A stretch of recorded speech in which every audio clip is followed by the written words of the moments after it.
Hello friends, how are you? Welcome to Indra Civil Services with अनुज पटेल। हम लोग UPSC pre 2020 और UP PCS pre 2020 खासकर हम लोग यूपी पीसीएस प्री 2020 के संदर्भ में यह श्रृंखला ज़्यादा उपयोगी है, हेल्पफुल है, क्योंकि हम लोग घटना चक्र का जो है पॉइंटर या पूर्व अवलोकन सार को जो है पॉइंट टू पॉइंट कोई रिवीजन के संदर्भ में देख रहे थे। इसी में हम लोग पोल्ट्री करा रहे, पोल्ट्री के हम लोग 3 पार्ट कंप्लीट कर चुके हैं। अब हम चौथे पार्ट की ओर बढ़ेंगे तो देखेंगे चौथे पार्ट में आपको दिखाते हैं कि चौथे पार्ट में क्या क्या होना है, पढ़ना है हम लोगों को। तो आप देख सकते हैं चौथे पार्ट में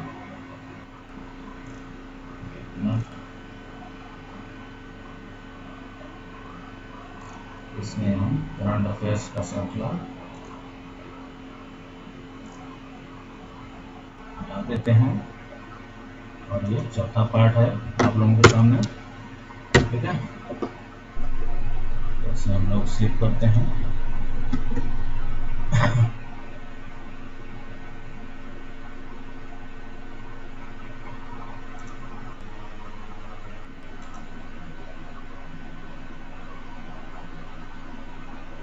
ये है आपका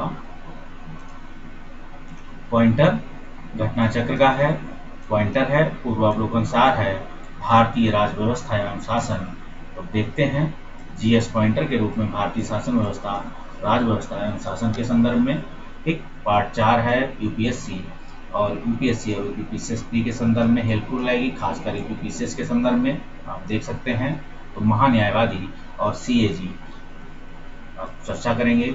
भारत सरकार को कानूनी विषयों पर परामर्श देते हैं, उनका नाम वो होते हैं, उन्हें बोला जाता है क्या, अटॉर्नी जनरल। आगे बात करें भारत के राष्ट्रपति के जो प्रसाद पर्यंत अपना पद धारण करता है तो भारत का न्यायवादी था। आगे बात करें भारत के महान्यायवादी को नियुक्त किया जाता है तो राष्ट्रपति द्वारा।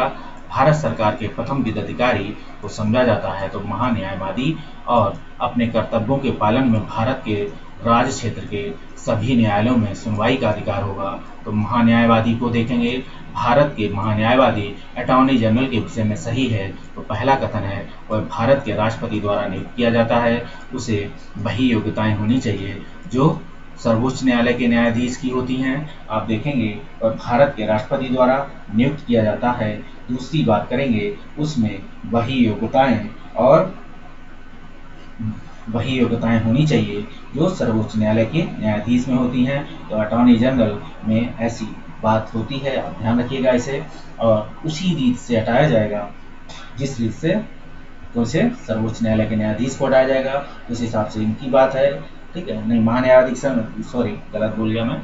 तो आप देखेंगे वही योग्यताएं होनी चाहिए जो सर्वोच्च न्यायालय के न्यायाधीश की होनी चाहिए, तो वही उसी रीत से हटाया जाएगा जिस हिसाब से सर्वोच्च न्यायालय का न्यायाधीश हटाया जाता है आर्टिकल 324(4) के तहत जो प्रक्रिया है। आगे देखेंगे तो आप देखेंगे सर्वोच्च संसद के दोनों सदनों में बोलने और अन्य कार्यवाहियों में सम्मिलित होने के किसी भी संसदीय कमेटी का सदस्य होने का अधिकार है, परंतु वोट देने का अधिकार नहीं। तो इसी को भारत का महान्यायवादी अटॉर्नी जनरल को बोला जाता है।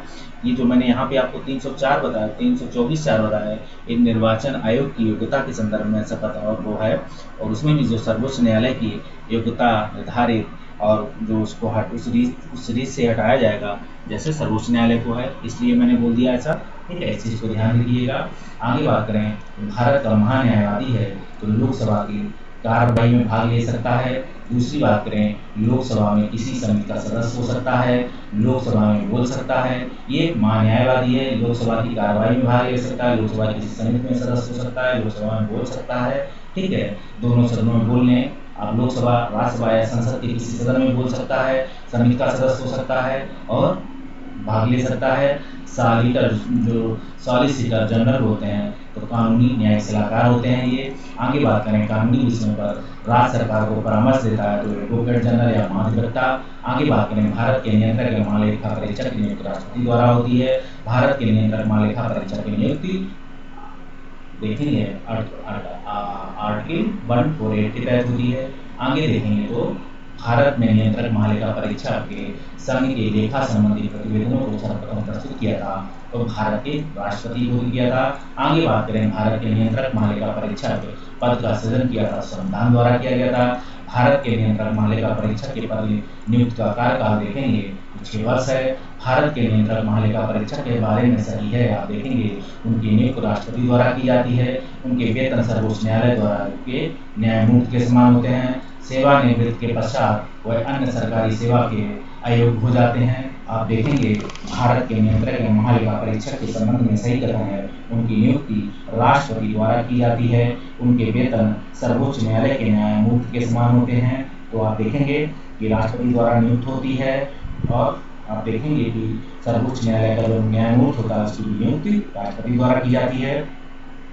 वेतन भत्ते सर्वोच्च न्यायालय के समान होंगे और सेवानिवृत्ति के पश्चात वह अन्य सरकारी सेवा के अयोग्य हो जाते हैं जो नियंत्रक लेखा परीक्षक होते हैं। आगे बात करें तो देखेंगे भारत के नियंत्रक लेखा परीक्षक के बारे में सही कथन है तो वह भारत की संचित निधि में होने वाले सभी व्ययों का लेखा परीक्षण कर सकता है। संचित निधि की है, ठीक है।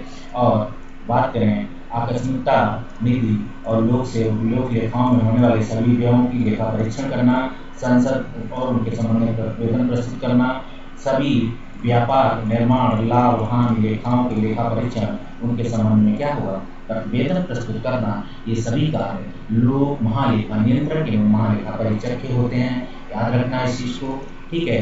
यूपीएससी का खासकर सबसे पसंदीदा क्वेश्चन नियंत्रक महालेखा परीक्षक सर्वोच्च न्यायालय और निर्वाचन आयोग से रिलेटेड होते हैं। ध्यान रखिएगा इस चीज का, यूपीएससी की एक खास एरिया है, यहाँ से वो क्वेश्चन आपसे पूछेगा। आगे बात करें लोक लेखा लोक निधि के फलोत्पादक मतलब बात है कि जो उत्पादन कार्य किया लोक निधि के माध्यम से अवसर प्रयोग के सुरक्षित करने के साथ साथ भारत के नियंत्रक महालेखा परीक्षक के कार्यालय का महत्व है कि पहला है सीएजी की जो मंत्रालय द्वारा जो है कार्यान्वित परियोजनाओं या कार्यक्रमों पर जारी किए गए प्रतिवेदनों पर लोक लेखा समिति विचार विमर्श करती है। सीएजी की जो मंत्रालयों पर जो कार्यान्वित परियोजना कार्यक्रम है मतलब उसके जो प्रतिवेदन होते हैं उस पर विचार विमर्श कौन करती है, लोक लेखा समिति। आगे बात करें सीएजी के प्रतिवेदनों से मिली जानकारियों के आधार पर जांचकर्ता एजेंसियों उन लोगों के विरुद्ध आरोप दाखिल कर सकती है जिन्हें लोक निधि प्रबंधन में कानून का उल्लंघन किया है। आगे बात करें नियंत्रक एवं महालेखा परीक्षक की टीका टिप्पणी पर उचित कार्रवाई करने की अंतिम जिम्मेदारी है।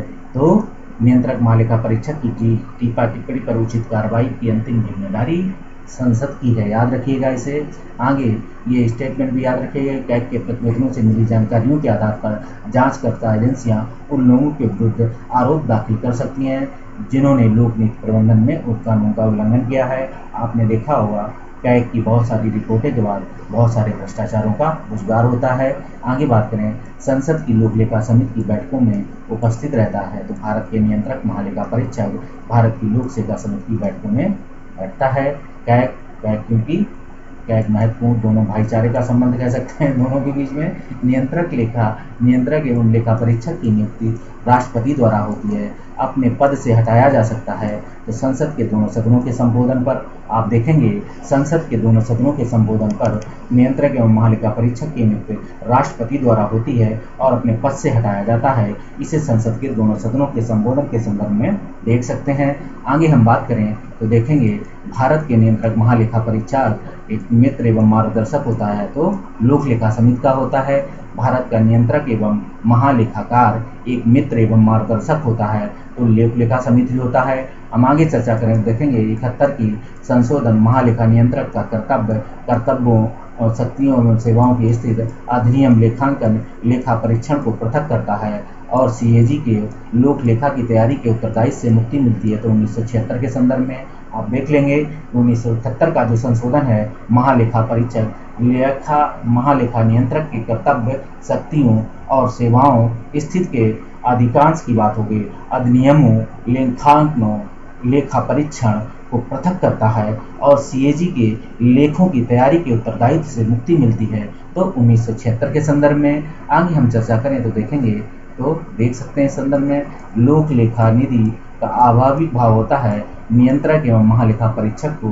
तो नियंत्रक एवं महालेखा परीक्षक की बात होगी तो लोक लेखा जो लोक निधि का जो अभिभावक कहा जाता है उसे नियंत्रक एवं महालेखा परीक्षक को कहा जाता है। लोक निधि का अभिभावक, लोक निधि का संरक्षक, लोक निधि का पिता आप जो है कह सकते हैं गाइड, लोग जो है उसे कहते हैं नियंत्रक एवं महालेखा परीक्षक को। इस चीज़ को याद रखिएगा। लोक वित्त सरकार के वित्तीय कार्यकलापों का अध्ययन करता है। आप देखेंगे कि लोक वित्त के संदर्भ में आप लोक वित्त सरकार के वित्तीय कार्यकलापों का एक अध्ययन है। तो इसके अंतर्गत आते हैं सार्वजनिक खर्च का परीक्षण, सार्वजनिक राजस्व और वित्तीय प्रशासन। तो सार्वजनिक खर्च का परीक्षण है, सार्वजनिक राजस्व है, वित्तीय प्रशासन की बात होगी। ये लोक वित्त सरकार के वित्तीय कार्यकलापों का अध्ययन है। इसके अंतर्गत आप देख सकते हैं सार्वजनिक खर्च का परीक्षण है, सार्वजनिक राजस्व है, वित्तीय प्रशासन है। ऐसी बात आप देखेंगे तो देख सकते हैं ऐसी बात। तो वित्तीय प्रशासन की बात होगी, सार्वजनिक राजस्व है, वित्तीय प्रशासन है, सार्वजनिक राजस्व खर्च का परीक्षण है। तो सार्वजनिक खर्च का परीक्षण, सार्वजनिक राजस्व और वित्तीय प्रशासन ये सभी काम देखेंगे लोक वित्त सरकार के वित्तीय क्रियाकलापों के अध्ययन के अंतर्गत आते हैं। हम आगे बात करें वरीयता क्रम के अनुक्रम के संदर्भ में। तो अग्रता क्रम में इसका सही क्रम देखेंगे, भारत के मुख्य न्यायाधीश आएंगे, संघीय मंत्रिमंडल के सदस्य आएंगे और मुख्य निर्वाचन आयुक्त आएंगे और मंत्रिमंडल सचिव आएंगे। ये इनका हायरार्की क्रम बोला जाता है। जैसे भारत का प्रथम नागरिक आप देख सकते हैं, पहला नागरिक राष्ट्रपति है, दूसरा उपराष्ट्रपति है। ठीक इस तरीके से आप देख सकते हैं भारत में मुख्य न्यायाधीश का संघीय मंत्रिमंडल आएंगे, ठीक है, और मुख्य निर्वाचन आयुक्त आएंगे, फिर आप देखेंगे मंत्रिमंडलीय सचिव आएंगे। ये हायरार्की क्रम है। भारत सरकार की प्रथम वरीयता सारणी में देखेंगे मुख्य न्यायाधीश के ऊपर आता है। तो मुख्य न्यायाधीश के ऊपर भारत के भूतपूर्व राष्ट्रपति रखे गए हैं। आगे बात करें भारत सरकार ने सर्वोच्च शासकीय अधिकारी है। तो आप समझ सकते हैं भारत के जो सर्वोच्च शासकीय अधिकारी है, भारत मंत्रिमंडलीय सचिव जो होता है वो भारत का सर्वोच्च शासकीय अधिकारी माना जाता है। आगे बात करें संसद के संदर्भ में तो देखेंगे लोकसभा के लिए चुनाव में निर्वाचन होने के लिए किसी व्यक्ति के लिए न्यूनतम आयु सीमा 25 वर्ष रखी गई है। ठीक है, लोकसभा की न्यूनतम चुनाव निर्धारित करने के लिए। आगे बात करें 84वें संशोधन अधिनियम द्वारा लोकसभा की कुल सदस्य सीटों की संख्या 1971 की जनगणना के आधार पर की गई थी।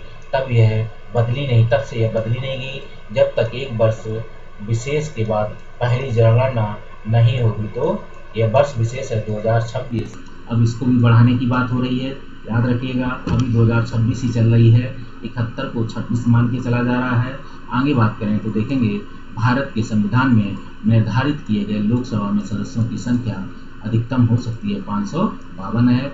आगे बात करें तो लोकसभा की सदस्यों की संख्या 525 से बढ़ाकर 545 की गई थी। तो ये था 31वां संशोधन था, 31 अमेंडमेंट था, याद रखिएगा। और बात करें आगे तो भारत के संविधान के अनुच्छेद 82 के अनुसार लोकसभा की सीटों की संख्या के मध्य आवंटन जो है जनगणना 1971 के आधार पर है। लोकसभा में राज्यों को सीटें आवंटित होती हैं जनसंख्या के आधार पर। इन राज्यों की लोकसभा में अनुसूचित जाति, अनुसूचित जनजाति के लिए आरक्षण नहीं है। तो देखेंगे अरुणाचल प्रदेश, जम्मू कश्मीर और मेघालय में अनुसूचित जाति, अनुसूचित जनजाति के लिए लोकसभा में सीटों का आरक्षण नहीं है। आगे बात करें इन राज्यों में अनुसूचित जातियों के लिए लोकसभा में स्थान आरक्षित नहीं है। तो केरल, तमिलनाडु, कर्नाटक आप देखेंगे। अब आप की ऊपर अगर नॉर्थ ईस्ट में जा रहे हैं तो अरुणाचल प्रदेश और मेघालय आता है स्थान, जम्मू कश्मीर आता है, केरल आता है, तमिलनाडु आता है, कर्नाटक आता है। इस साइड साउथ इंडिया के राज्यों में देखेंगे तो लोकसभा स्थान आरक्षित नहीं है, याद रखिएगा। यदि किसी राज्य के लिए लोकसभा के स्थानों की आवंटित सदस्यों की संख्या जो है हो तो उस स्थान के लिए अनुसूचित जनजातियों में तो आरक्षित स्थानों की संख्या होगी। आप देखेंगे जो अनुच्छेद 330(2) के अधीन किसी राज्य या संघ राज्य क्षेत्र में अनुसूचित जातियों और अनुसूचित जनजातियों के लिए आरक्षित स्थानों की संख्या का अनुपात लोकसभा में उस राज्य या संघ राज्य क्षेत्र को आवंटित स्थानों की कुल संख्या में वही होगा जो उस राज्य संख्या या राज्य संघ राज्य क्षेत्र के भागों की अनुसूचित जाति अनुसूचित जनजाति की जनसंख्या का अनुपात हो। ठीक है, उस अनुपात में देखा जाएगा, वही रेशियो रखा जाएगा। आगे बात करें, उस राज्य या संघ राज्य क्षेत्र की कुल जनसंख्या से है। उदाहरण, वर्ष 1996 में पश्चिम बंगाल के तत्कालीन आंध्र प्रदेश में लोकसभा के सदस्यों की संख्या 42 थी, जिसमें अनुसूचित जाति के लिए आरक्षित सीटों का क्रमशः 8-6 थी। वर्ष 18 में देखेंगे परिसीमन 8 में परिसीमन के बाद इन राज्यों में देखेंगे अनुसूचित जाति अनुसूचित जनजाति आरक्षण सीटें 10 और 7 होगी। देखा, बदल गए। तो ये रोटेशन के आधार पर चलता है, याद रखना। जो परिसीमन आयोग की रिपोर्ट और रोटेशन सिस्टम चलता है, जो अभी हमने आगे पीछे भी बात की थी, केरल, कर्नाटक और जम्मू कश्मीर, और उधर अरुणाचल प्रदेश, मेघालय और जम्मू कश्मीर, ये सभी आप देखा जाएगा रोटेशन सिस्टम में जो अनुपात है। ठीक है, हालांकि नॉर्थ ईस्ट में अधिकतर एसटी है, एसटी जनसंख्या ज़्यादा है, इसलिए हो सकता है ना हो। लोकसभा में अनुसूचित जनजातियों के लिए किसी राज्य में सर्वाधिक आरक्षित स्थान देखेंगे एसटी के लिए मध्य प्रदेश में एसटी की सबसे ज़्यादा जनसंख्या भी है और जनसंख्या का अनुपात वहाँ पे देखा जाता है, इसलिए ऐसा होता है। लोकसभा में आंग्ल भारतीय समुदाय के सदस्यों में मनोनीत करने की शक्ति है। तो आप देख सकते हैं, भारत के राष्ट्रपति के पास है ये शक्ति। लोकसभा में आंग्ल भारतीय समुदाय के सदस्य मनोनीत करने की शक्ति है भारत के राष्ट्रपति के पास। आगे बात करें तो देखेंगे कि राज्य विधानसभाओं में आंग्ल भारतीय समुदायों के लिए प्रतिनिधि प्रदान किए गए हैं अनुच्छेद 333 के तहत, और राष्ट्रपति आंग्ल भारतीय समुदायों को नामित कर सकता है यदि वह इस राय का है कि लोकसभा में इस समुदाय का पर्याप्त प्रतिनिधित्व नहीं है, तो 2 सदस्यों का है। आगे बात करें, राज्यों से निर्वाचित होने वाले लोकसभा के सदस्यों की संख्या में वृद्धि करने से संबंधित है, तो 7वां एवं 31वां संशोधन है। आप देख सकते हैं, राज्यों से निर्वाचित होने वाले लोकसभा के सदस्यों की संख्या में वृद्धि करने से है, तो 7वां, पहली बार 7वां हुआ था, फिर 31वां हुआ था। 31वें में आपने देखा है कि सीटों की संख्या 545 कर दी गई थी, जो अभी तक बरकरार है। मैक्सिमम 552 की बात है, लेकिन 31वें के तहत 545 की गई थी, जो अभी तक चल रही है। आगे बात करेंगे तो लोकसभा का कार्यकाल पूरा होने के पहले भंग किया जा सकता है, तो मंत्रिपरिषद की प्रधानमंत्री की सिफारिश पर राष्ट्रपति द्वारा। ठीक है, आगे हो सकता है मंत्रिपरिषद की सिफारिश पर भी हो सकता है। मंत्रिपरिषद की सिफारिश होगी तो मंत्रिपरिषद का हिस्सा या प्रमुख व्यक्ति कौन है? प्रधानमंत्री होता है। तो आप उस तरीके से समझिए इस क्वेश्चन को। लोकसभा के कम से कम सत्र बुलाए जाते हैं तो वर्ष में 2 बार। आगे लोकसभा राज्यसभा की गणपूर्ण संख्या 1/10 होती है, कुल कोरम जिसे बोला जाता है। लोकसभा में सदस्यों की जो अधिकतम संख्या निर्धारित की गई है वह 550 है। आप इसे 550 ऑप्शन में दिया है, अगर कहीं 552 दिया हो तो गूगल आंसर ज़्यादा बेस्ट है, नियरेस्ट। लोकसभा में वर्तमान सदस्य संख्या 545 है, जो 31वें संविधान संशोधन द्वारा लाई गई थी। आगे बात करें तो देखेंगे संघीय क्षेत्रों का प्रतिनिधित्व प्राप्त है तो संसद के दोनों सदनों में, और देखेंगे लोकसभा की बैठक समाप्त की जा सकती है स्थगन द्वारा, सत्रावसान द्वारा और विघटन द्वारा।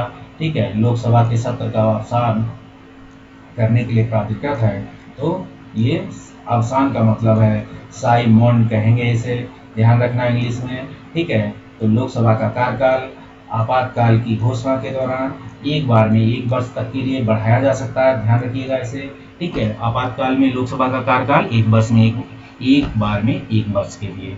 आगे अब 3 बार से अधिक नहीं है, भी याद रख, सॉरी, एक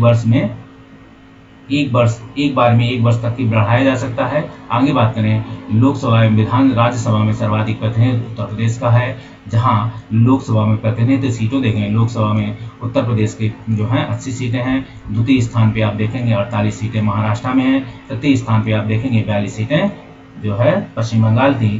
बंगाल और आंध्र प्रदेश की सीटें पहले बराबर थीं, और भी राज्यों की बराबर थीं, लेकिन अब आंध्र प्रदेश से तेलंगाना अलग होता है, तो वहां से क्या नाम 8 सीटें बाहर निकल जाती हैं। लोकसभा के स्थान आरक्षण के संदर्भ में निर्धारित देखेंगे तो लोकसभा में राजस्थान की 25 सीटें निर्धारित हैं, क्योंकि राजस्थान भारत का सबसे बड़ा क्षेत्रफल वाला राज्य है, लेकिन लोकसभा में जो सीटों का आवंटन होता है वो जनसंख्या के आधार पर होता है, इस चीज़ को ध्यान रखिएगा। आगे आंध्र प्रदेश में 25 सीटें हैं प्रेजेंट टाइम में। ठीक है, क्योंकि यार अब तमिलनाडु में आप देखेंगे, सॉरी, सम्मिलित प्रतिनिधि की बात है। ठीक है, आंध्र प्रदेश में 25, तमिलनाडु में 39, महाराष्ट्र में 48, छत्तीसगढ़ में 11, पश्चिम बंगाल में 42। प्रेजेंट टाइम में आंध्र प्रदेश में 25 हो गई हैं सीटें।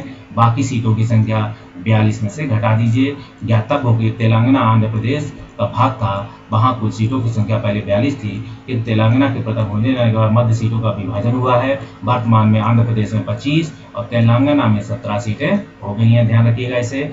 लोकसभा में 2 सदस्य निर्वाचित किए जाते हैं त्रिपुरा से। आगे बात करें, राज्य संघ शासित क्षेत्रों के समूह की लोकसभा में केवल एक सीट है, चंडीगढ़।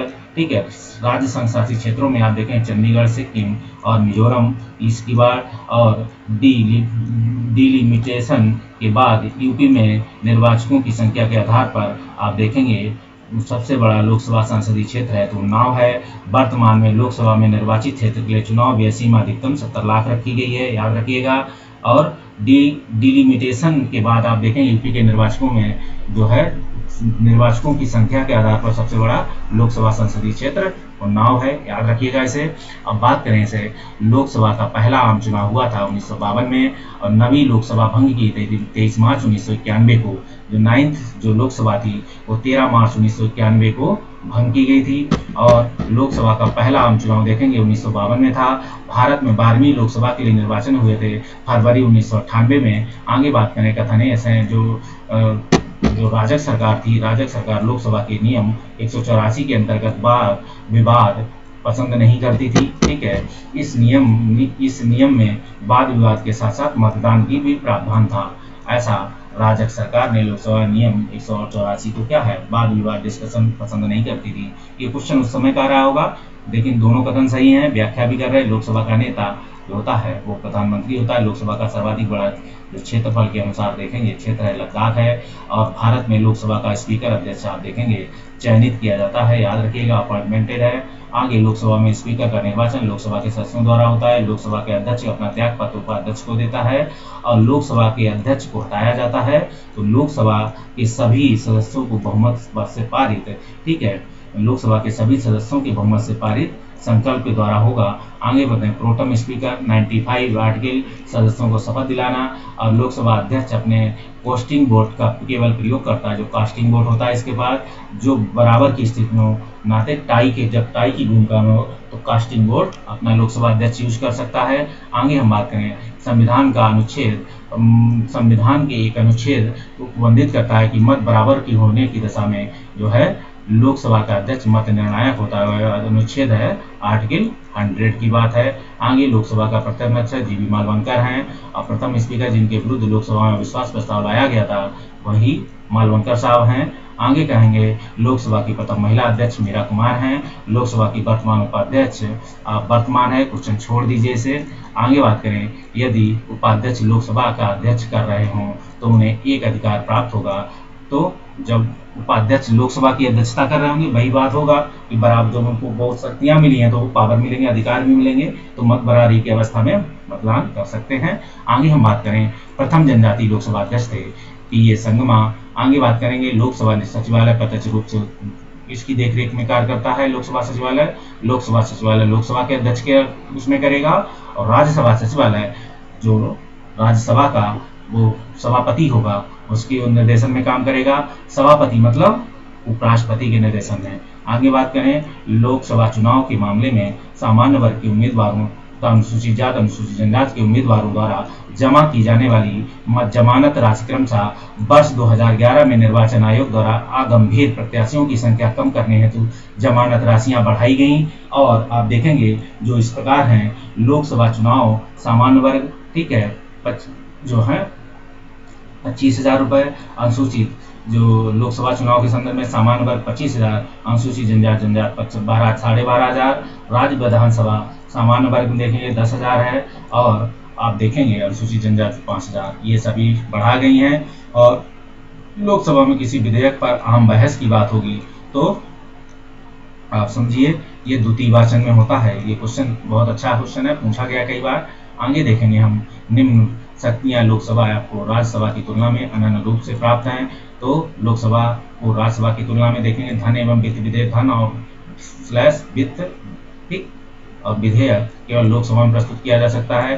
धन विधेयक के निस्तारीकरण एवं संशोधन के संबंध में और मंत्रिपरिषद के उत्तरदायित्व के संबंध में। ठीक है, संसद की बात करें, राज्यसभा में सदस्य संख्या 250, जिनमें से 12 सदस्य महाराष्ट्रपति द्वारा मनोनीत किए जाते हैं। और भारत जिसे बात करें कि राज्यसभा में राज्यों का प्रतिनिधित्व दिया गया है, तो उनकी जनसंख्या के अनुपात में स्थान के आधार पर, ठीक है, उनकी जनसंख्या जो राज्यसभा में राज्यों का प्रतिनिधित्व है उनकी जनसंख्या के अनुपात के स्थान के आधार पर दिया गया है। आगे बात करें तो राज्यसभा के सदस्य चुने जाते हैं राज्य की विधानसभाओं के निर्वाचित सदस्यों द्वारा। राज्यसभा के सदस्यों का कार्यकाल 6 वर्ष का होता है। 1/3 हर राज्यसभा को स्थायी मतदान कहते हैं, क्योंकि इसे कभी वितरित नहीं किया जा सकता है। हमारे संविधान के राज्यसभा का कार्यकाल समाप्त होने का विषय नहीं है। प्रथम अभिनेत्री जो राज्यसभा के लिए नामांकित की गई थी उनका नाम था नरगिस दत्त। आगे बात करें, राज्यसभा के संदर्भ में सही कथन है 1/3 सदस्य प्रति 2 वर्ष के अवकाश पे प्राप्त कर लेते हैं, इसलिए कभी वितरित नहीं होता। 1/3 2 वर्ष पे होते हैं, याद रखिएगा। ठीक है, 2 ईयर पे जो होते रहते हैं। आगे बात करें तो देखेंगे राज्यसभा की एकांतिक शक्ति अंतर्गत आता है नई अखिल भारतीय सेवाओं के सृजन के संदर्भ में। राज्य सूची के विषय के संबंध में नई विधि बनाने की संसद की शक्ति के बारे में सही है। राज्यसभा को घोषित करना होगा, ऐसा करना राष्ट्रीय हित में है।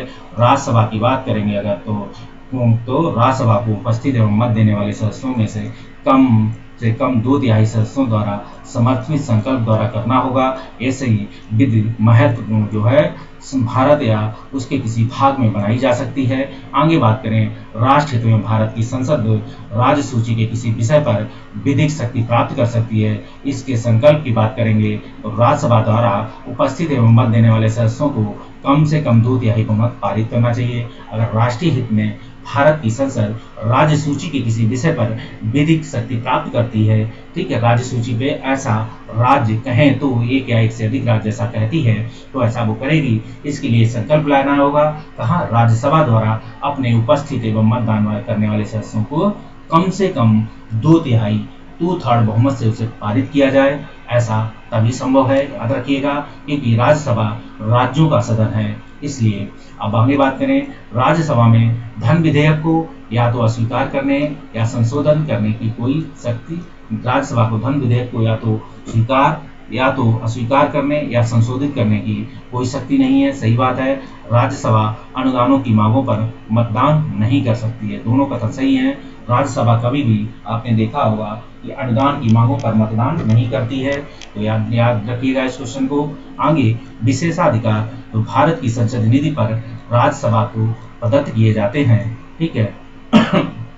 वह विशेषाधिकार जो भारत की संसदीय निधि द्वारा राज्यसभा को प्रदत्त किए जाते हैं, तो संसद को राज्य सूची में नियम बनाने अथवा एक अखिल भारतीय सेवाओं का सृजन करने एवं सशक्त बनाने के लिए प्रस्ताव पारित किया जाता है। संसद को राज्य सूची के विषय के संबंध में विधि बनाने की शक्ति प्रदान करता है। तो संसद को राज्य सूची के विषय में जो विधि बनाने की शक्ति है संसद को, वो आर्टिकल 249 के तहत है, याद रखिएगा। और संसद को राज्य सूची में नियम बनाने अथवा एकाधिक अखिल भारतीय सेवाओं का सृजन करने हेतु तो इस संबंध में शक्ति बनाने के एक प्रस्ताव पारित करना, ऐसा संसद को शक्ति है। लेकिन आप देखेंगे अखिल भारतीय सेवा की जहां बात आएगी तो इस संदर्भ में 312 पे जाएंगे। आगे बात करें अगर तो भारत के जो संसद को राज्य सूची के विषय पर संबंध बनाने की विधि बनाने की शक्ति 249 है, अखिल भारतीय 312। आगे बात करें, भारत के संविधान की 4वीं अनुसूची को सही वर्णित करता है राज्यसभा में स्थानों के आवंटन के संदर्भ में। आगे देखें, आंध्र प्रदेश में सीटों की संख्या, राज्यसभा सीटों की संख्या 19 है, महाराष्ट्र में 19, गलत बोल गया, आंध्रा में 18 हैं। अब ये भी बदल गई होंगी, याद रखिएगा। जब 25-17 का रेशियो हो गया है तो ये संख्या बदल गई होगी, ध्यान दीजिएगा।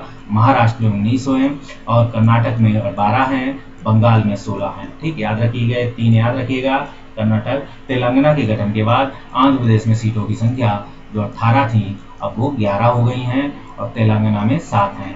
टोटल यहाँ 18 थी, ठीक है, क्योंकि 25 और 17 का रेशियो है तो आप देख सकते हैं 25-17 में जो है अब 11 और 7 का रेशियो हो गया, ध्यान रखिएगा, ठीक है। ये रेशियो लोकसभा में है, ये रेशियो राज्यसभा में हो गया।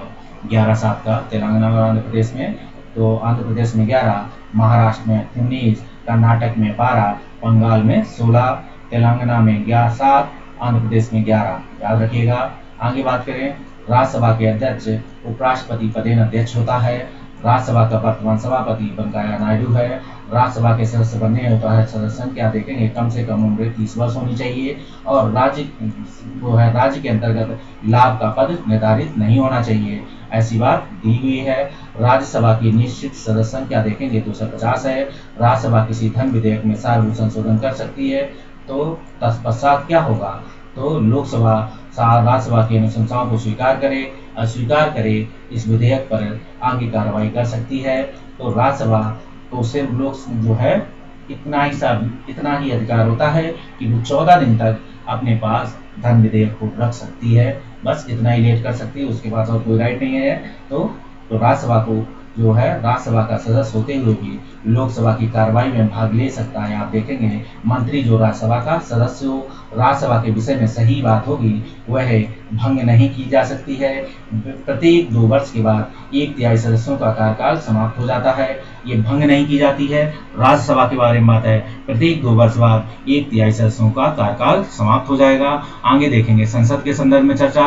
अनुच्छेद 368 के अंतर्गत संसद संविधान के किसी भाग को संशोधन कर सकती है। ठीक है, अनुच्छेद 368 के तहत संसद संविधान के किसी भाग में संशोधन कर सकती है। संसद जो भारत की जनता द्वारा निर्वाचित उच्चतम जो है विधायी शक्ति है, इसलिए उसे ऐसा अधिकार प्राप्त है। 1 वर्ष में कम से कम संसद की बैठकों को 2 बार, पता है आपको, जो है संसद के दोनों सत्रों के बीच आकस्मिक अंतराल होना चाहिए, तो 6 महीने का।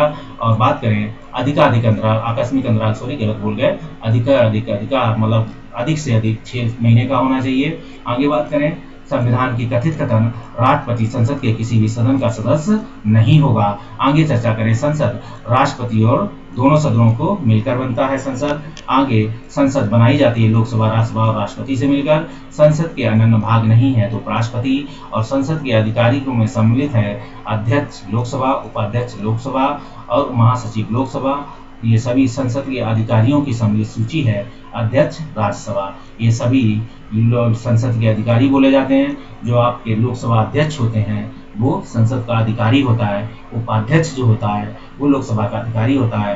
राज्यसभा का अध्यक्ष जो होता है वो उसे अधिकारी के रूप में होता है, क्योंकि वो लोग राज्यसभा सचिवालय का भी हेड होता है, याद रखिएगा, इसलिए इसे अधिकारी बोला जाता है। ऐसा अगर आगे बात करें, संसद विधानसभा के किसी सदस्य की सदस्यता तब समाप्त कर जाती है जब बिना सदन को सूचित किए अनुपस्थित हो, तो 60 दिन तक। आगे देखते हैं, सर्वप्रथम एक बार सांसद विधायक को इस आधार पर सदस्यता से अयोग्य घोषित किया गया है कि वह सदन की अनुमति के बिना उसकी 60 लगातार बैठकों से अनुपस्थित रहा है। तो राज्यसभा का, ठीक है, एक सर्वप्रथम तो हुआ था, तो वो नाम वो राज्यसभा के थे। संसद के सदस्यों को विशेषाधिकार तथा अनुमतियों से निर्धारित प्राप्ति है। तो आप देखेंगे संसद सदस्यों को जो विशेषाधिकार और अनुमतियों को जो निर्धारित की गई हैं वो 105 में है विशेषाधिकार। आगे बात करें, किसी मंत्री के विरुद्ध जो विशेषाधिकार प्रस्ताव उठाया जाता है तब किसी मामले में तथ्यों को रोकता है, तथ्यों को बिगाड़ा हुआ वर्णन करता है। लोकसभा और राज्यसभा के दोनों निर्वाचनों में मतदान का अधिकार है। तो देखेंगे राज्य विधानमंडल के निर्वाचन निम्न सदन में निर्वाचित सदस्यों को, और सही कथन के संदर्भ में बात करेंगे, किसी मनोनीत सदस्य के मंत्री पद के लिए नियुक्ति से जो है संवैधानिकता की वजना नहीं है। तो लोकसभा और राज्यसभा दोनों के निर्वाचितों में आप बात करेंगे तो लोकसभा राज्यसभा दोनों के निर्वाचनों में मतदाता का अधिकार है कि राज्य विधानमंडलों के निम्न सदन में निर्वाचित सदस्यों को जो है क्या किया जाएगा, मतदान करने का अधिकार है। तो लोकसभा राज्यसभा सदन दोनों सदनों के निर्वाचनों में मतदान का अधिकार राज्य विधानमंडल के निम्न सदन के निर्वाचित सदस्यों को है, याद रखिएगा। सही कथन के रूप में देखते हैं, किसी मनोनीत सदस्य के मंत्री पद के लिए जो है नियुक्ति पर संविधानी वजना नहीं है। अगर हम आगे बात करें तो देखेंगे संघीय संसद राज्य सूची के विषय पर कानून बना सकती है। पहला है अंतर्राष्ट्रीय समझौतों को प्रभावी करने हेतु संविधान राज्य की सहमति दे। आगे बात करें, राज्य के राष्ट्रपति शासन लागू करने की अवस्था से, और राष्ट्रीय राज्य हित में राज्यसभा को 2/3 बहुमत हेतु प्रस्ताव पारित करें। आगे बात करें तो देखेंगे भारतीय संसद राज्य सूची के विषय पर विधायन नहीं कर सकती है तो राज्यसभा प्रस्ताव पारित करे। ऐसा करना राष्ट्रीय हित में आवश्यक है। राष्ट्रीय आपातकाल लागू हो तो आप देखेंगे भारतीय संसद राज्य सूची के विषय पर विधायन नहीं कर सकती है। राज्यसभा प्रस्ताव पारित करे कि ऐसा करना राष्ट्रीय हित में आवश्यक है।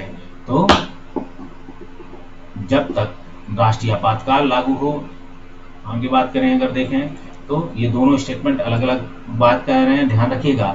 राष्ट्रीय आपातकाल लागू हो तो संसद को वैसे भी राज्य सूची पर अधिकार मिल जाता है। अंतर्राष्ट्रीय संधियों के संदर्भ में किसी भाग अथवा संपूर्ण भाग में लागू करने के लिए संसद कोई भी कानून बना सकती है तो बिना किसी राज्य की सहमति से। आगे देखेंगे संविधान की विषय सूचियों में से दिए गए विषयों में अतिरिक्त विषयों पर संसद कानून बना सकती है। तो संसद के संदर्भ में धन विधेयक को अंगीकार कर लेगी जो एक बार लोकसभा द्वारा पारित किया जा चुका हो किंतु राज्यसभा द्वारा संशोधित किया गया हो। इस क्रियाविधि में देखेंगे यह पारित समझा जाएगा कि लोकसभा इसे दोबारा संशोधन को स्वीकार अथवा अस्वीकार करते हुए पास कर दे। ठीक है, धन विधेयक को अंगीकार कर लेगी जो एक बार लोकसभा द्वारा पारित किया जा चुका हो किंतु राज्यसभा द्वारा संशोधित किया गया हो, वही क्रियाविधि कहेंगे। तो आप देखेंगे कि एक लोकसभा यदि पारित जिसे बात करेंगे पारित समझा जाएगा क्या संदर्भ में कि यदि लोकसभा इसे दोबारा संशोधन को अस्वीकार करते हुए पास कर दे। आगे हम बात करें तो देखेंगे कि सदन का अध्यक्ष सदन के किसी भी सदस्य को बोलने से ठीक रोकता है, किसी अन्य सदस्य को बोलने दे सकता है तो यह घटना बैठ जाना कहते हैं। ठीक है, एल्डिंग द फ्लोर, सदन का अध्यक्ष सदन के किसी सदस्य को बोलने से रोक सकता है तथा अन्य किसी सदस्य को बोलने दे सकता है। इस घटना को कहलाते हैं जो है एलिडिंग द फ्लोर, बैठ जाना। शून्यकाल की स्थिति बात करेंगे तो शून्यकाल संसदीय व्यवस्था की देन है। तो भारत की लोकसभा में शून्यकाल की अवधि अधिक से अधिक हो सकती है 1 घंटा। संसद में शून्यकाल दोपहर के 12 से अपराह्न 1 बजे तक होता है। राजनीतिक शब्दावली में शून्यकाल का अर्थ है जो है प्रश्न उत्तर प्रश्न है। ठीक है, प्रश्न उत्तर शस्त्र होता है। और आगे बात करें अंतर्राष्ट्रीय समझौतों को प्रभावी बनाने हेतु राज्य सूची विषय पर कानून बना सकती है। अनुच्छेद 253 के संदर्भ में अंतर्राष्ट्रीय समझौतों को अगर प्रभावी करना हो तो संसद राज्य सूची के विषय पर कानून आर्टिकल 253 के तहत बनाएगी। आगे बात करें कि धन विधेयक लोकसभा में पुनर्स्थापित किया जा सकता है और लोकसभा द्वारा पारित धन विधेयक राज्यसभा द्वारा भी पारित मान लिया जाएगा। यदि राज्यसभा द्वारा उस पर कोई कार्रवाई नहीं की जाएगी तो यह 14 दिन तक होगी। राज्यसभा को धन विधेयक प्राप्त होने के बाद इसे लोकसभा को वापस किया जाएगा 14 दिनों के अंदर। जब लोकसभा संसद के दोनों सदनों की संयुक्त बैठक में कोई विधेयक निर्दिष्ट रेफर किया जाएगा तो उसे पारित किया जाना होगा। उपयुक्त तथा मत देने वाले सदस्यों को साधारण बहुमत द्वारा, उपस्थित तथा मत देने वाले सदस्यों के साधारण बहुमत द्वारा जो है जब संसद के दोनों सदनों की संयुक्त बैठक में कोई विधेयक निर्दिष्ट रेफर किया जाता है तो इसे पारित किया जाना होगा। उपस्थित तब मत देने वाले सदस्यों का साधारण बहुमत द्वारा। आगे बात करें तो देखेंगे संसद के दोनों सदनों की संयुक्त बैठक की अध्यक्षता लोकसभा अध्यक्ष द्वारा, स्पीकर द्वारा होगी। आगे संसद के दोनों सदनों की संयुक्त अधिवेशन आयोजित किया जाएगा। एक ऐसे विधेयक पर विचार करने, उसे पारित करने के लिए जिस पर दोनों सदनों के मतभेद हों, तो एक ऐसे विधेयक पर विचार करने, उसे पारित करने के लिए जिस पर दोनों सदनों के मतभेद हों। सही कथन की बात करेंगे भारत में संसद के दोनों सदनों की संयुक्त बैठक अनुच्छेद 108 में है। लोकसभा राज्यसभा की पृथक संयुक्त बैठक 1961 में हुई थी। भारतीय संसद के दोनों सदनों की संयुक्त बैठक में जो है बैंक सेवा आयोग निरसन में पारित करने के लिए हुई थी। आगे और भी एक बैठक हो चुकी है, याद रखिएगा। आगे बात करें भारतीय संसद के दोनों सदनों की प्रथम संयुक्त बैठक दहेज प्रथा उन्मूलन के संदर्भ में आ गई। तो बैंक दहेज अभी एक और होगी। दूसरी लोकसभा राज्यसभा के बीच गतिरोध की स्थिति में संसद की संयुक्त बैठक साधारण विधि निर्माण को पारित करने की स्थिति में बनाई जाएगी। ठीक है, गतिरोध को। आगे बात करें कोई विधेयक, जैसे आगे एक बिल और है तो 3 बार हो चुकी है, याद रखिएगा। आगे बात करेंगे कोई कानूनी विधेयक रखा जाता है संसद में से सदन के किसी एक पटल पे। ठीक है, संसद दोनों में से संसद के एक पटल पर कानूनी विधेयक। सही कथन को देखेंगे तो राज्यसभा में लंबित कोई विधेयक जो लोकसभा के में पारित नहीं किया गया है। ठीक है, राज्यसभा में कोई लंबित विधेयक है और लोकसभा में पारित नहीं किया है, लोकसभा का विघटन हो जाएगा, तब भी वो सफल विघटित नहीं होगा, याद रखिएगा। जब राष्ट्रपति के निर्वाचन में संसद के दोनों सदन मनोनीत सदस्यों को मतदान का कोई अधिकार नहीं होता। पता है आपको, उनको उपराष्ट्रपति के निर्वाचन में मतदान का अधिकार है। भारत की संचित नीति पर आधारित नहीं है। तो भारत के प्रधानमंत्री के वेतन और भत्ते, ये देखोगे आप तो इस पे है, दूसरी अनुसूची पे ध्यान दीजिएगा। इसे आगे देखेंगे, भारतीय की संसद नीति से लिया जाने वाला अनिवार्य व्यवहार नहीं है। तो भारत के निर्वाचन आयोग के सदस्यों के वेतन भत्ते हैं, ठीक है। तो संसदीय नीति से आप देखेंगे भारत के निर्वाचन आयोग के भार नहीं है। तो भारत के निर्वाचन आयोग के सदस्यों के वेतन पेंशन के संदर्भ में भारत की संसदीय नीति में भारित नहीं है। भारत के उपराष्ट्रपति का वेतन और भत्ते तो आप देख सकते हैं कि किसका है किसका नहीं है। आगे चर्चा करें तो देख सकते हैं कि भारत की संसदीय नीति से निधि निकालने के लिए अनुमोदन अनिवार्य है। तो भारत की संसदीय नीति के संदर्भ में तो आप देख सकते हैं इस तरीके से इस पर डिवीजन किया गया है। आगे हम बात करेंगे तो देखते हैं तो आप देख सकते हैं कि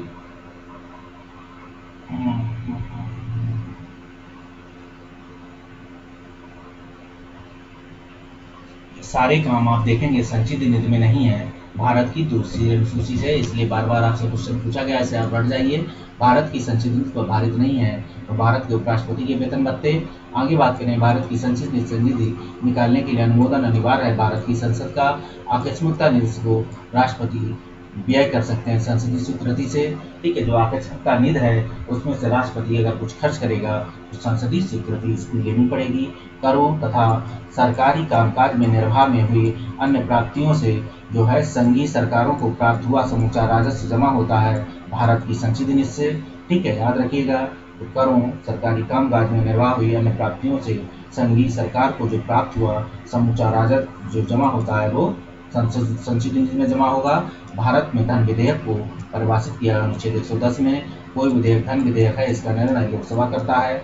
आगे बात करें धन विधेयक के संदर्भ में तो लोकसभा अध्यक्ष निर्णय करने के लिए अंतिम प्राधिकारी है कि कोई बिल धन विधेयक है या नहीं। लोकसभा द्वारा पारित किसी धन विधेयक का राजस्व द्वारा 14 दिनों के अंदर लौटाया जाएगा। आप देखेंगे इसे कि और विचार हेतु भेजा जाना आवश्यक है।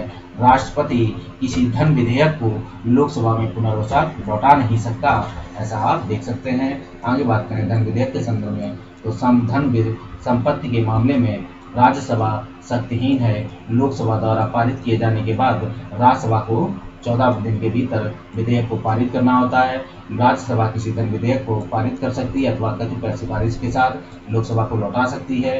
के विषय में धन विधेयक के उपरांत सम्मिलित किया गया देखेंगे कर से संबंधित उपबंध, उधार ऋण लेने से संबंधित उपबंध, संचित निधि, आकस्मिकता की अभिरक्षा से संबंधित उपबंध, ये सभी हैं। कोई विधेयक जिसमें केवल व्यय अंतर्गलित हैं और अनुच्छेद 110 में अंतर्दृष्टि कोई सम्मिलित नहीं है तो देखेंगे संसद के किसी भी सदन में प्रारंभ हुआ किया जा सकता है। आगे हम बात करें बजट पर संसद के नियंत्रण के विषय में सही नहीं है। आप देख सकते हैं बजट के निर्माण में संसद का कोई हाथ नहीं होता है। संसद को राष्ट्रपति की सिफारिश के बिना कोई कर आरोपित करने की शक्ति प्राप्त नहीं है। संसद को राष्ट्रपति की सिफारिश के बिना किसी भी कर में वृद्धि करने की शक्ति प्राप्त नहीं है। आप देख सकते हैं तो संसद संसद को राष्ट्रपति की सिफारिश के बिना किसी भी कर में वृद्धि करने की शक्ति प्राप्त नहीं है। ध्यान रखिए राष्ट्रपति बजट पर संसद के नियंत्रण में वाले सही देखेंगे तो संसद के नियंत्रण के विषय में देखेंगे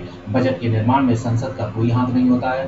संसद को राष्ट्रपति की सिफारिश के बिना कोई भी कर आरोपित करने की शक्ति प्राप्त नहीं है। संसद को राष्ट्रपति की सिफारिश के बिना किसी भी कर में वृद्धि करने का शक्ति प्राप्त नहीं होती है। आगे बात करें भारत में लोक वित्त पर संसदीय नियंत्रण रखने वाली काम करने वाली विधियों के संदर्भ में देख सकते हैं। संसद के सरमुख वार्षिक वित्तीय विवरण को क्या है प्रस्तुत किया जाना।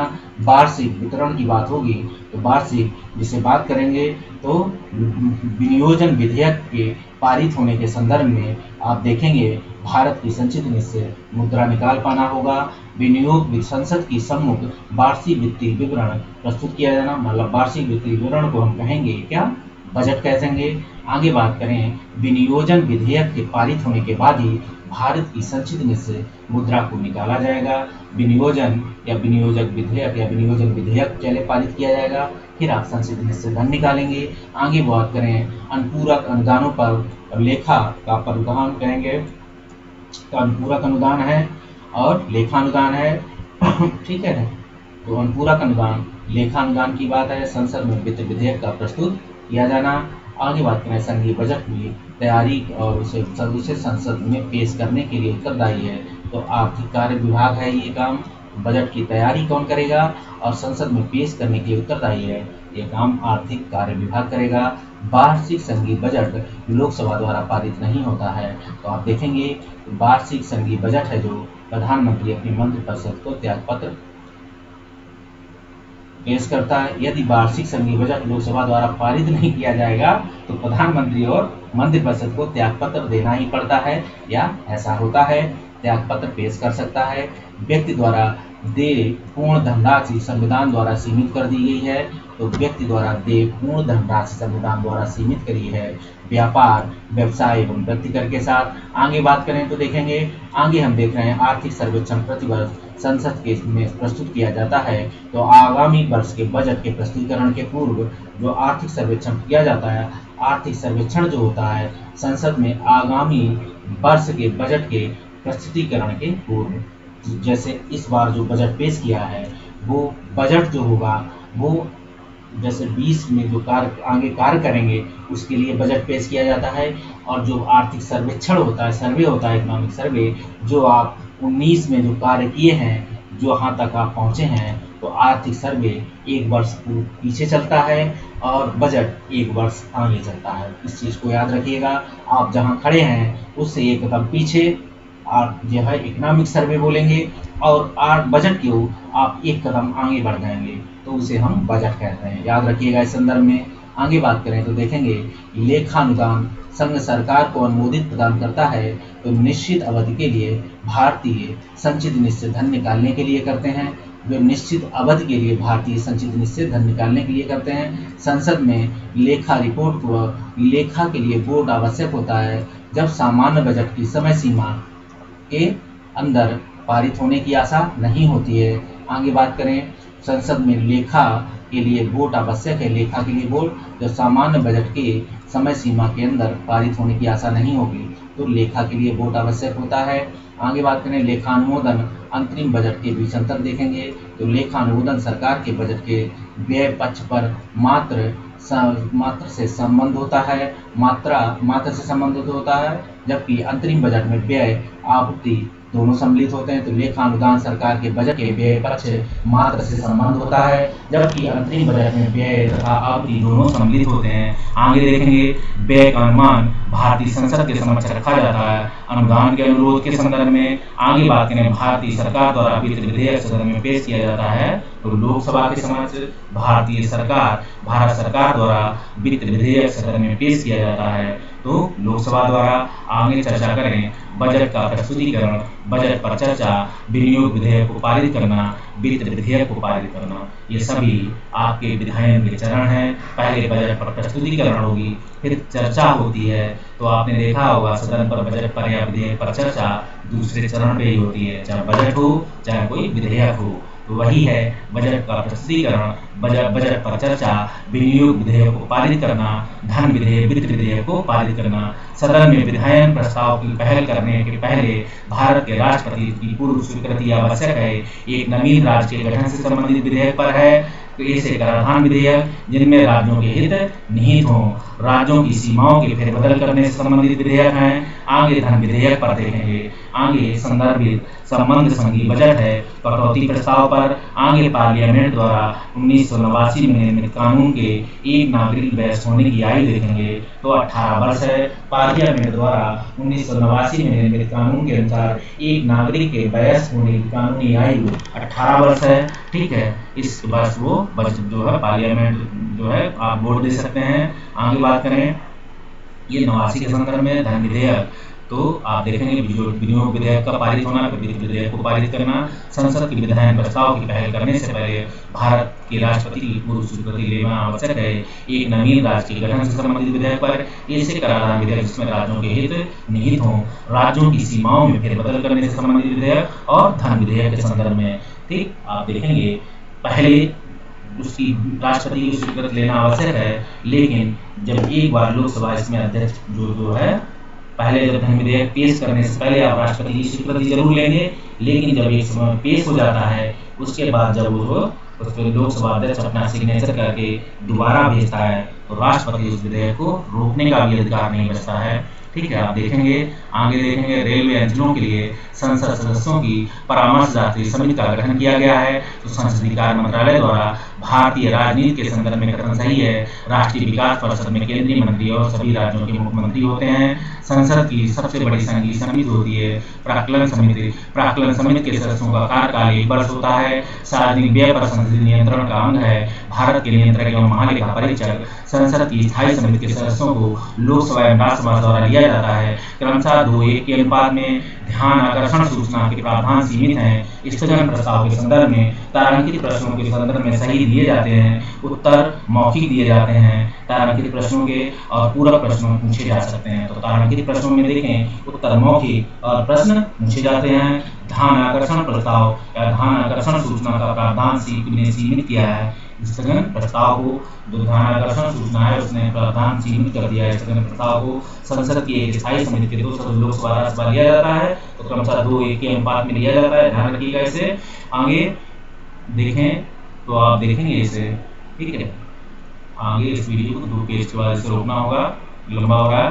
भारतीय संसद में स्थगन प्रस्ताव लाने का उद्देश्य है सार्वजनिक महत्व के निश्चित आवश्यक मुद्दों पर बहस करने हेतु संघ सरकार ने कथन है हर एक मंत्रालय को प्रधानमंत्री की सलाह पर भारत के राष्ट्रपति द्वारा किसी मंत्री को जो है प्रदान किया जाता है। भारतीय संसद का सचिवालय भारतीय संसद का जो सचिवालय होता है वो सरकार से स्वतंत्र होता है। आगे बात करें भारतीय संसद की संप्रभुता संबंधित है न्यायिक समीक्षा से, जो प्रतिबंधित होती है वो जो है न्यायिक समीक्षा से। भारतीय जो संसद की स्वर्ण जयंती समारोह बनाया गया था 13/5/2002 को। आगे बात करें वह कौन राष्ट्रवादी नेता है जो 1925 के केंद्रीय विधानमंडल सभा के अध्यक्ष चुना गया था, तो विठल भाई पटेल हैं।